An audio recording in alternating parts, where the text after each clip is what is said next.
இது வந்து Nifty June 25,000 CE chart. இது 5 minutes டைம் ஃப்ரேமில் இருக்குது.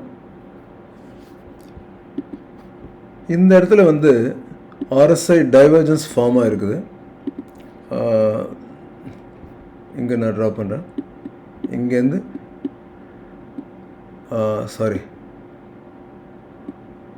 இங்கே இருக்குது. ஓகே, ஸோ இந்த டைவர்ஜன்ஸ் இங்கே பார்த்தா இங்கே இது வந்து ஆப்போசிட்டாக இப்படி இருக்குது இல்லையா? இது வந்து கீழே இருக்குது, இது மேலே போயிருக்குது. Price has come down, RSI has gone up. So இது வந்து RSI ரெகுலர் புல்லிஷ் டைவர்ஜன்ஸ். இது வந்து ரிவர்சல் சொல்லுது. ரிவர்சல்னால் எவ்வளோ தூரம் போகலாம் அப்படிங்கிறது என்னுடைய ஐடியானா, இந்த டாப் வரைக்கும் நம்ம போகலாம். அதாவது அதனால தான் நான் வந்து 295 டார்கெட் வச்சேன். டார்கெட் வந்து 295 அப்படின்னு வச்சேன். ஸோ நான் இது கொஞ்சம் லேட்டாக தான் பார்த்தேன். ஆக்சுவலி இங்கே வந்துருந்துச்சு கேண்டில். ஸோ நான் இந்த இடத்துல இங்கே வந்து பார்க்கும்போது இந்த க்ரீன் கேண்டில் இருக்கு இல்லையா, இந்த க்ரீன் கேண்டில் வந்து அந்த க்ரீன் கேண்டிலில் எனக்கு இங்கே வந்து ஒரு வி இருக்குது. இந்த வியில் வந்து பார்க்கும்போது இங்கேயும் வந்து கிளியராக இருக்குது. Price has come down and RSI has gone up. கிளியராக இருக்குது. 2 மவுண்டன் இருக்குது. பட் இருந்தாலும் இந்த கீழே வந்து எந்த ப்ராப்ளமும் இல்லை, கிளாரிட்டி இருக்குது. Price has come down, RSI has gone up. So இந்த க்ரீன் கேண்டில் முடிஞ்ச உடனே நான் இந்த கேண்டிலில் நான் ஆர்டர் போட்டேன், வாங்கினேன். ஆக்சுவலி இந்த கேண்டிலோடைய டாப் பார்த்தா 255. So 255 is my buying price.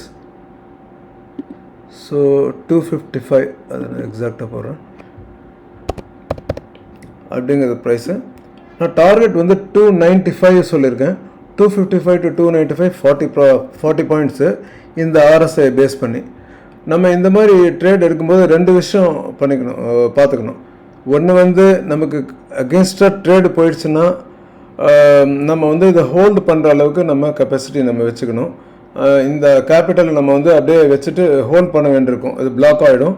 But hold பண்ணோன்னா டெஃபினட்டாக வந்து மார்க்கெட் வந்து மேலே தான் போக போகுது. நமக்கு நல்லா தெரியுது, மேலே போகிறதுக்கு எல்லா விதமான இதுவும் இருக்குது. நம்ம 26,000 டிசம்பர்லாம் ஹோல்டு பண்ணிகிட்ருக்கோம். ஈவன் ஜூனில் கூட ஹோல்டு பண்ணிகிட்ருக்கோம். 25,000 சில பேர் ஹோல்டு பண்ணிகிட்ருக்காங்க CE. ஸோ அவர் இது வந்து மேலே போகுங்கிற வியூ நமக்கு இருக்குது ஆல்ரெடி. அதனால் இது வந்து டெஃபினட்டாக இந்த ட்ரேட் வந்து மேலே இங்கே இது வரைக்கும் டார்கெட் வச்சுட்டு ஒருவேளை கீழே போனால் கூட we can hold and get this. பின்னாடி கூட வரலாம் கொஞ்ச நாள் கழிச்சு கூட.